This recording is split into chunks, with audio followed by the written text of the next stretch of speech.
Adalberto Nogueira, a reportagem da TV Diário do Sertão, aqui no seu escritório, possamos dizer assim, na sua própria residência. E ao que chamou a atenção nos últimos dias da cidade de Cajazeiras, foi a Cagepa anunciando o racionamento na cidade de Cajazeiras nos finais de semana, das 16 horas do sábado até as 17 horas do domingo. 25 horas sem água na cidade de Cajazeiras. E essa problemática já era anunciada por Adalberto. Qual é o seu ponto de vista agora, Adalberto, diante desse racionamento? Olha, na realidade, eu gostaria de, antes de qualquer comentário, cientificar a região do que representa o açude de Engenheiro Ávido dentro de uma temática de dados de projeto, que é para que a população, na realidade, eu acho que a sociedade de Cajazeira, o grande público ouvinte da região de Cajazeira, precisa ter conhecimento de dados técnicos efetivos da capacidade de Engenheiro Ávido e todo o seu traçado de operação, como se realiza. Só para você ter uma ideia, o volume total da bacia de Boqueirão, se ele estiver sangrando, é 255 milhões de metros cúbicos d'água. 255 milhões de metros cúbicos d'água. Mas, no entanto, ele hoje não pode acumular esse volume. Ele não pode acumular esse volume em decorrência da problemática de São Gonçalo, porque é uma barragem que se encontra a uma distância de São Gonçalo de 42 quilômetros apenas. E em cima disso nós teríamos São Gonçalo com a capacidade de vazão menor do que Engenheiro Ávidos. Então São Gonçalo tem uma vazão de 1.110 metros cúbicos por segundo e já Engenheiro Ávidos sangrando 1.610. Então ele levaria um transtorno ou uma verdadeira hecatombe em cima da grande barragem de São Gonçalo. Nesse sentido, o açude apresenta, dentro dessa capacidade, tem uma cota de tomada d'água da ordem da cota é 299. A cota de operação é de 302,92. O volume inicial de operação recomendado em Engenheiro Ávidos, só para vocês terem uma ideia, o volume que deveria se usar a água de Engenheiro Ávidos é de 37.719. Você vê que ele já está bem abaixo do volume recomendado de operação da cota de operação. Nesse contexto, o volume morto de Engenheiro Ávidos, ou seja, a reserva intangível, é 17.847.500 metros cúbicos d'água. Houve um lapsozinho do companheiro Mota, do diretor Mota, da Cagepa, quando ele disse que era 13 milhões. Na realidade, os dados técnicos de projeto é 17.847.500. A cota do final de operação é de 300,58 e o volume final de operação era de 24.699. Então, dentro de uns dados técnicos, o açude, quando atingisse 24.699.826, ele já está praticamente usando a sua capacidade máxima de operação, o que já atingiu. Boqueirão já atingiu a sua capacidade máxima de operação, que era um volume mínimo de 26.699.000.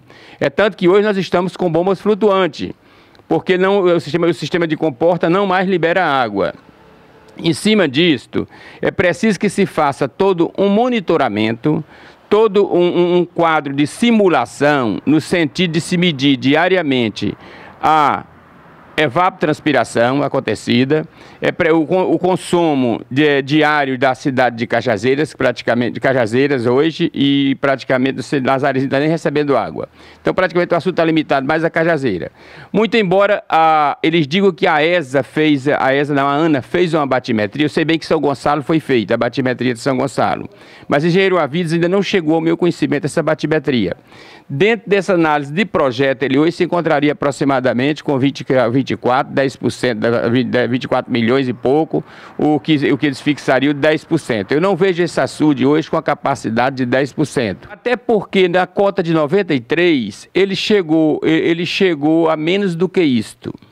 Menos do que isso, se fez uso da água, se fez. Agora, com risco de uso da água, é preciso um tratamento. Nesse aspecto, a Cagepa trata muito bem a água. Ela incorpora as componentes químicas necessárias, ela faz a medição, me parece que quase que diária, da sua turbidez, da sua dosagem de cloro, mas mesmo assim as águas, a cada dia que se passa, dentro desse processo de evaporação que vai se acentuar. A minha preocupação hoje é de que nós vamos entrar na fase crítica do ano de 2015. Qual é essa fase crítica? Agosto, setembro, outubro, novembro, dezembro. Outubro, novembro e dezembro é o pico da evaporação. Ora, o açude naquela época estava indo embora 2 centímetros por dia. Então, essa evaporação mínima que nessa cota atual vai ser 0,170 diário. Então, nós vamos ter que fazer todo esse monitoramento. Eu acho que a CAGEPA já deve ter esse monitoramento, esse quadro de simulação. Eu vou até me preocupar um pouquinho e fazer um quadro de simulação técnica para mim comparar os dados com o quadro de simulação da CAGEPA. No momento é o seguinte, é que a sociedade tem que ter consciência, e a CAGEPA até que enfim veio a consciência de que precisava de um racionamento. Esse racionamento começa aos domingos, muito embora eu acho que ele vai se acentuar ainda, ele vai se acentuar em algumas regiões a ter limitações de água, porque quando chegar a temperatura atingir 37, 40 graus diário, aí nós vamos ver na realidade o quanto é difícil se controlar a água, o restinho d'água que se tem. Eu dizia para o companheiro Mota, indagava ele, lamentavelmente não teve o retorno, e houve até deselegância de parte de um companheiro da imprensa que era preciso que ele tivesse uma visão técnica para ele poder criticar. Porque quando se liberou, quando o doutor André Gadeira liberou as águas naquela época, era um quadro totalmente real. Cada momento é um momento. Vamos fazer feito alguns personagens do PT que só sabem olhar para o retrovisor de Fernando Henrique Cardoso. Não vê que cada momento desse país é um instante, cada segundo é diferente. Então, dentro dessa análise, devo dizer para você de que eu dizia naquele instante que a minha preocupação era que houvesse uma nitrogenação da água. A água fica com um aspecto de podre, então há uma mortalidade de peixe e o companheiro Mota dizia que não tinha conhecimento da existência de mortalidade de peixe nessa região. Eu disse para ele que eu tinha presenciado já quando criança, e este ano, no mês de fevereiro e março, aconteceu em Riacho dos Cavalos uma nitrogenação da água da barragem do açude de Riacho dos Cavalos. Foi preciso, com urgência, se retirar todos os peixes mortos para que, na realidade, pudesse dar um melhor tratamento à água. Então, a água chegou a níveis críticos. Vamos pedir a Deus que isso não aconteça em Boqueirão. Na realidade, porque há uma alta população de alevinagem e de peixe, há uma alta população de flora aquática e que isto leva a um processo de exigir um maior teor de oxigênio. Mas se souberem, na realidade, aerar essa água, vai dar para se usar. Agora é preciso, não se pode comparar Engenheiro Avidos com Cantareira. E houve essa comparação. Eu acho que quem faz uma comparação dessa não sabe o que é Cantareira, nem sabe o que é Engenheiro Avidos. A Cantareira, mesmo por seu volume morto, ele tem suas nascentes que não param. Apenas diminui as nascentes. As 22 nascentes de Cantareira, ela diminui o poder de reabastecer o açude. Aquele nível morto é trabalhado diariamente, mas ainda cai alguma fonte de água dentro do açude, dentro do manancial de Cantareira. Engenheiro Avisos não tem nenhum momento caindo nem uma gota d'água.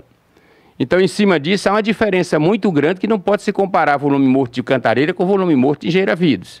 É uma anomalia técnica por completo quem faz essa comparação. É não conhecer os dois sistemas, que um tem uma reserva permanente e que realimenta, mesmo pouquinha, e o outro não tem reserva nenhuma.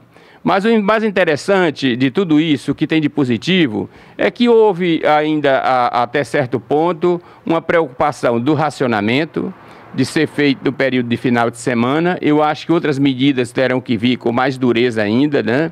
Em cima, principalmente, eu acho que tem que colocar medidores junto às construções civis, porque eu não acho justo você colocar um medidor em cima de um consumidor de baixa renda na Vila Nova ou na periferia da cidade, e deixar uma construção de 3, 4 andares a gastar água apenas por uma cota de estimativa. Isso é um tratamento por demais desigual. Adalberto, na sua opinião, você acredita que o racionamento deveria ter sido feito antes? Olha, naquela audiência pública de julho, que aconteceu em julho, até com a presença da doutora Denise, da prefeita Denise, eu dizia até eu solicitava à prefeitura, ao promotor, que já era, e a própria CAGEPA, um trabalho educativo de uso da água, e que já era hora de se pensar em de como economizar água. Porque havia todo um quadro de prognósticos, um trabalho estatístico de Girardi Teixeira, que já nos garantia a probabilidade de uma seca no ano de 2015. E esse quadro se configurou. Tanto vocês são testemunha que no mês de novembro, quando o El Ninho chegou a pique, eu telefonei de Fortaleza, mesmo internado, e disse: meus senhores, a previsão climática para esse ano é de que as chuvas venham acontecer no nível de abaixo de 55% a 65% do volume normal. Isso aconteceu. Diante dessa probabilidade estatística que existia, diante da presença do El Niño, diante do aquecimento, do esfriamento do Oceano Atlântico Sul e diante da distorção da zona de convergência, a não congruência desses três fatores, eu acho que nós fechamos as torneiras muito tarde. Não sabe? Muito tarde, porque se vier uma hecatombe de uma nova seca, que não vou dizer que está anunciada, mas que, numa análise estatística, há probabilidade ainda remota de nós termos um novo período acíclico na região em 2016. Porque dentro desse trabalho estatístico e de conjectura, a curva senoidal do ano 2016 ainda aponta um ano de escassez de água, que só começava a melhorar em 2017. Vamos pedir a Deus que os fatores melhorem e que, na realidade, 2016 não venha a ser um ano tão causticante quanto foi de 2015. Porque se foi, meus senhores, só tem uma alternativa. O governo federal tem que abraçar essa causa da transposição como uma questão sine qua non para o Nordeste brasileiro. Eu fico surpreso quando, às vezes, nossos políticos, nossas representações, têm as exceções, tem. Vou dizer que Jeová está envolvido, está num trabalho de conscientização da problemática de água. Agora, muitos dos nossos prefeitos só se deslocam para Brasília quando o dinheiro pesa no bolso deles.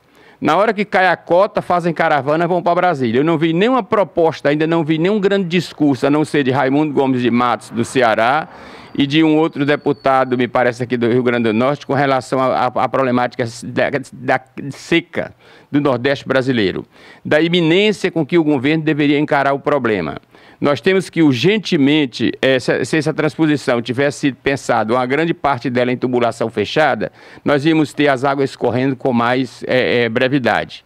O certo é o seguinte, dentro da análise que está sendo feita hoje do projeto, sabe-se que em 2016, em julho de 2016, essas águas deverão correr no Rio Salgado. Elas chegam a Jati do Ceará e descerão para o Rio Salgado. Somente em julho de 2017 é que, se houver absorção das obras hoje, uma tomada de força de iniciar as obras de São José de Piranha. É uma revisão de todo o complexo de Bauriti até Cajazeiras. Então é que em 2017, julho de 2017, nós vamos ter água na Paraíba. Mas a seca é nosso maior representante político. E ela, às vezes, faz milagre que nossos políticos não fazem, né? Ela canta e decanta a necessidade de um povo.